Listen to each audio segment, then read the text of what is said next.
It's Killershrewfan's 12 Days of Reviews.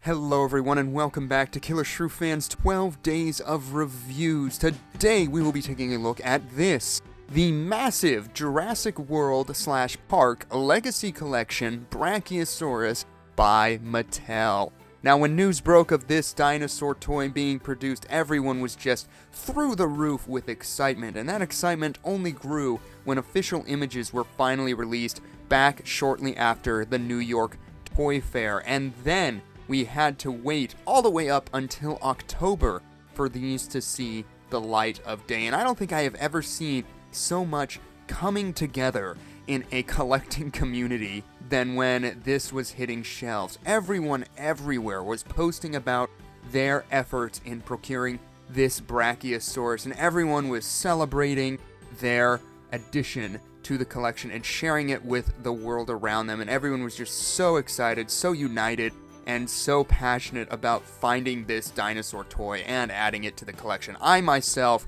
was on the prowl. I really wanted to have this Brachiosaurus. Now, I've had it since October. I went out the day the street date was lifted and I could go and buy it, and I've had it ever since, and it has been a part of my collection out on display for all that time. This is the box I'm going to show you. I kept the box, I just wanted to show it to you in this review, but then we're going to get into the actual figure itself and kind of review that as well, because the box art is very lovely, and I did not want to skip that in this particular review. But now that I've had the model for a couple months, the question is begged, is it as good as it was when I first got it? Is this Brachiosaurus the definitive dinosaur model from Mattel? We are going to find out right here and right now on Killershrewfan's Killer Toy Reviews, so without further ado,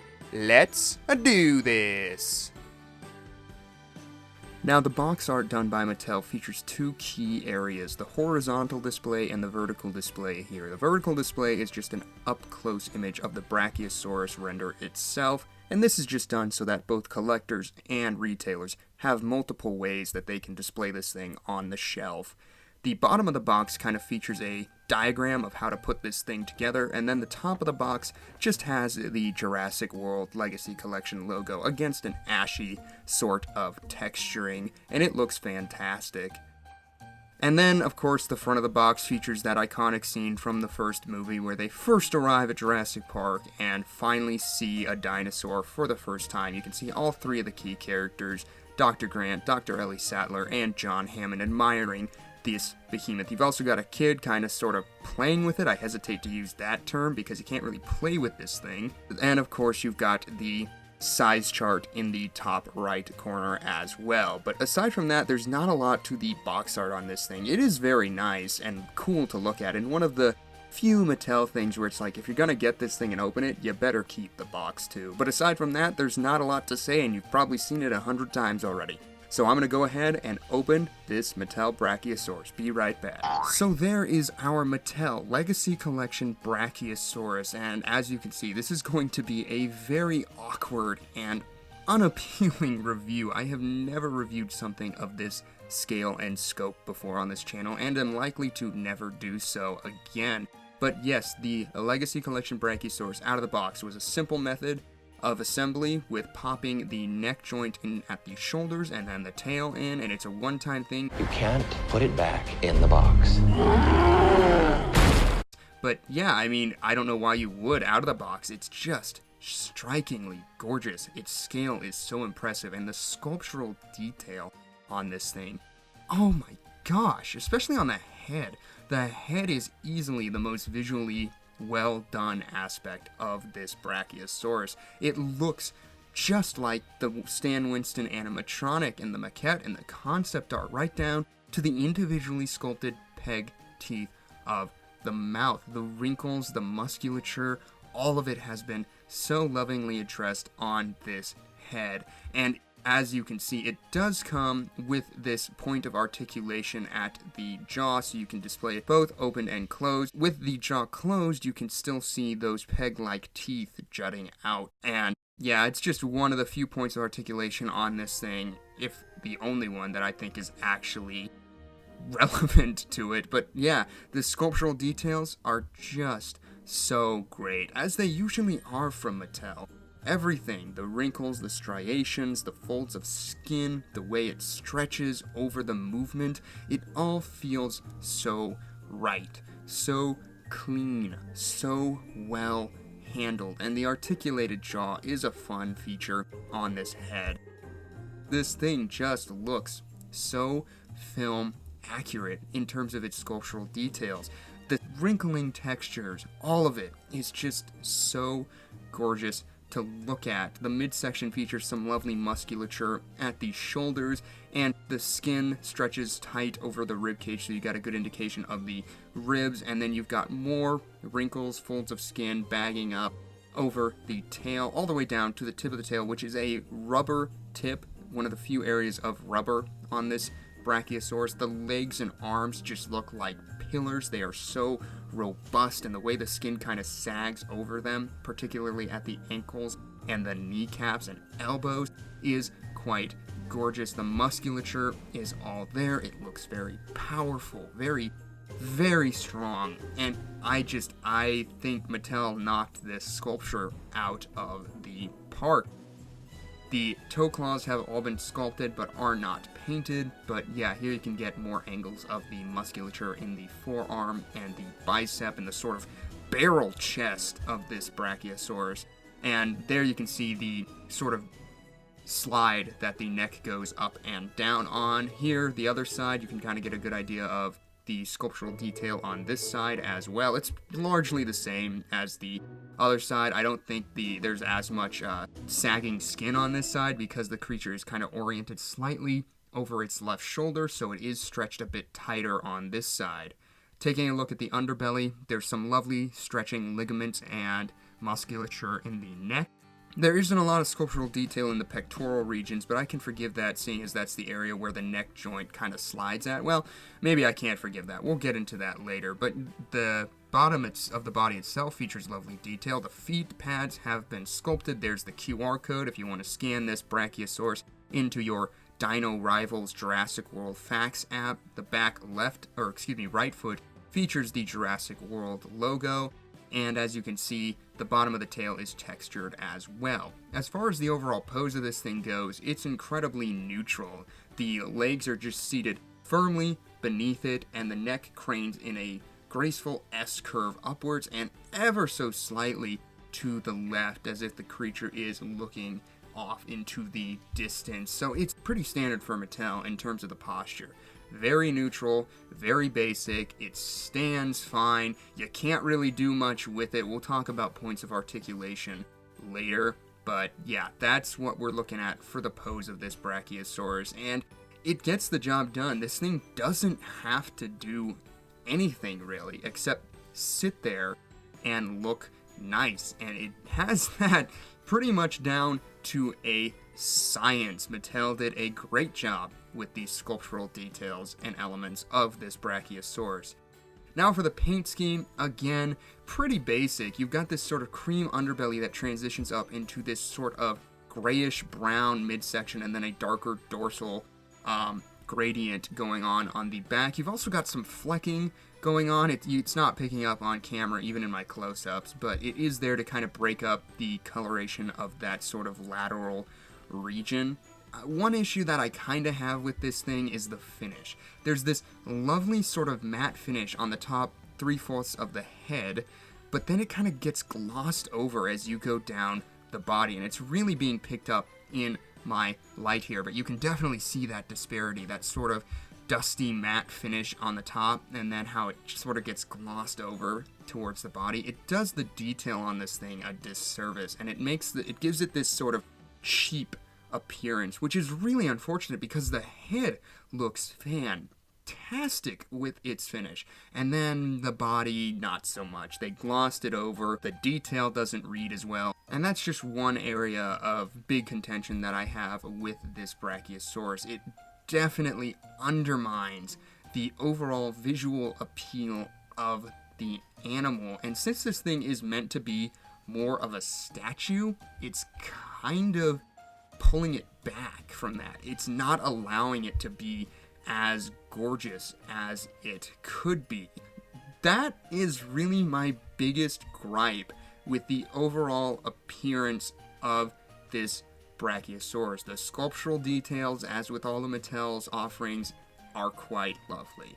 The paint scheme is basic, but it gets the job done. I don't need anything that's like Sideshow Collectibles level of paint, but yeah, that gloss on the back, in some angles it works okay. It kind of makes the detail pop, like here, and it might just be the lighting, but when you have this thing in hand and you have it in just like natural light, you'll understand what I mean. The gloss on the body and midsection does this thing a disservice, and there's no point beating a dead Brachiosaurus about it. Now, for the points of articulation, the tail kind of goes back and forth in a tail wagging motion on a sort of back and forth joint. It's nothing incredible. I don't really think it changes the vibe of this Brachiosaurus. I think the only thing it does is allow you to maybe pose it against a wall.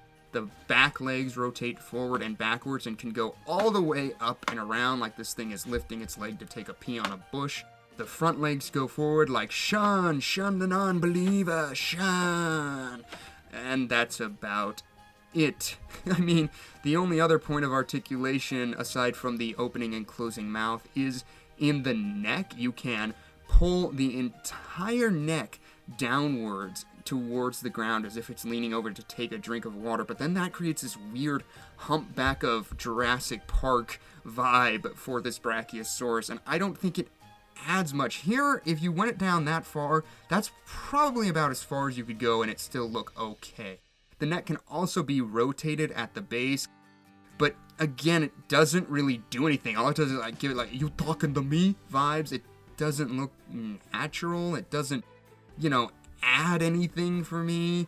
So the points of articulation feel like they were done because it's what Mattel is expected to do, not thought through and conceived as how can these add to this model and make it more posable and everything. It's just unfortunate that they just feel like such an afterthought. As far as the size on this model goes, you're looking at 28 inches from the base all the way to the highest point. Trust me, I can't get an accurate measurement on camera other than in that area, and then the box puts it at 42 inches from tip of tail to tip of snout. For size comparison, we're going to go ahead and bring in the other dinosaur the Brachiosaurus was seen at the beginning of Jurassic Park, the Parasaurolophus. And as you can see, this dual attack dinosaur does not even come to the elbow on this thing. And this thing's the size, like hand size. Like I can't get my hands all the way around this thing, and the Brachiosaurus dwarfs it, if that tells you anything. As you can see in the corner there, he can sit on this Brachiosaurus quite comfortably. Next up for size comparison, here it is next to Dr. Alan Grant, and you can see him and Ellie Sattler riding the Brachiosaurus in the top left corner, and Alan Grant doesn't even come up to the elbow. And doing the math, the neck with Alan Grant, assuming he's like a 6-foot individual, is like spot on. Trust me on this, take my word, I did math. You're never gonna hear that again. Next up for size comparison, here it is next to the Indominus Rex, one of the best toys from Mattel in my humblest of opinions. And as you can see, the Indominus Rex, when standing in its neutral posture, comes up to the chest, but when reared up, comes up to about a fourth of the way up the neck. Bear in mind, angles can be a bit deceiving with this wide looking downward view. And for the next size comparison, here it is next to the best Jurassic Park Brachiosaurus in your collection for years now, the Papo Brachiosaurus, which as you can see comes up to the base of the neck. But these two look pretty good together and could even work as an adult and a juvenile if you see fit. Finally, for size comparison, here it is next to the super colossal Tyrannosaurus Rex, the former heavyweight of the Mattel lineup. And as you can see, standing that T-Rex back as far as I can with her massive tail, she only rears up to about halfway up the neck of this Brachiosaurus. It's pretty impressive. So, final thoughts on the Mattel Legacy Collection Brachiosaurus. It's clearly meant as an offering to the fans, a love letter to the franchise for collectors to enjoy. And for most people, The size, the detail, that's enough. For me, it feels phoned in. And don't get me wrong, everything that Mattel does well is here. The sculptural details, the film accuracy, the paint job, it's all very well done.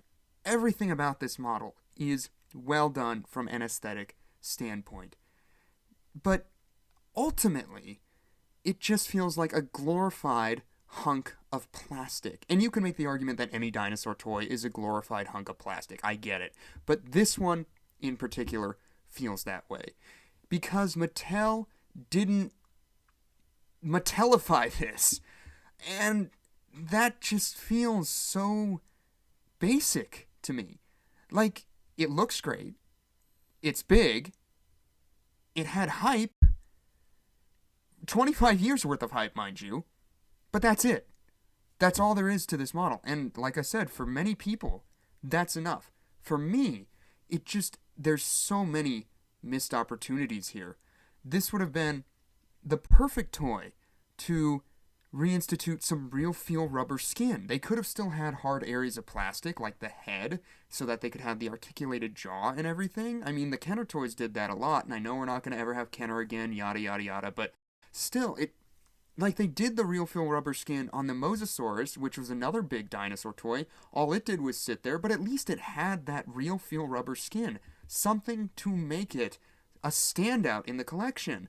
This is just yet another plastic dinosaur toy, and to add insult to injury, it doesn't do anything. There's no playability to this. It just sits there, and yes, a lot of people are completely fine with that, but Mattel has shown so much creativity with some of their play features in the past that I really wish they had done something with this. Either more points of articulation so that you could recreate the rearing pose, which you cannot do with this. I have tried it, and if you can get it to stand, it doesn't look good. Perhaps like a wire in the neck to get different positions other than that sort of up, down, hunchback, up, down type thing. Just anything. This just feels like they hit the basic notes, packaged it, patented it, and then started selling it. And I don't know. I mean, yes, it's gorgeous. Yes, a lot of people have waited a long time for it, and they have finally gotten it. And yes, it's well done, but they could have done something more to push this and really made it something else in the lineup. As is, it's a standout given its size and its hype, but that's all it has going for it, in my opinion. The size, the sculptural details, and the hype. And a lot of people, that's enough. But I think there was room for more, especially with such a long-awaited figure. And don't give me the whole, oh, it would be too expensive, people wouldn't buy it. I saw collectors buying 5 of these things at the shelf date, okay? People will pay. We can charge anything we want, $2,000 a day, $10,000 a day, and people will pay it. For this Brachiosaurus, no matter what you do. And what Mattel did is sufficient, but not enough out-of-the-box thinking for me. So, yes, they hit all the right notes. No, I don't think it's the definitive figure. I think I'm only going to give this Mattel Brachiosaurus a 7.5 out of 10. And I do recommend it, especially if you're like a fan of the franchise, but you don't collect the toys. This Brachiosaurus is probably for you because it makes a great conversation piece. You're fine with it just sitting there and not doing anything. But yeah, beyond that, I mean, it's just there. That's just kind of how I've gotten to feel about it. It's big and it's there. And that's a bit unfortunate. As always, I want to know what you guys think. Let me know all of your thoughts down in the comments section below. And if you enjoyed our review today, don't be afraid to let us know by hitting that like button. And don't forget to subscribe on the way out for tomorrow's Killer Toy Review. Christmas Day, our final episode of this year's Killershrewfan's 12 Days of Reviews. Alright, thanks a lot for sticking with me to the end, and we will see you on Christmas Day. Bye-bye.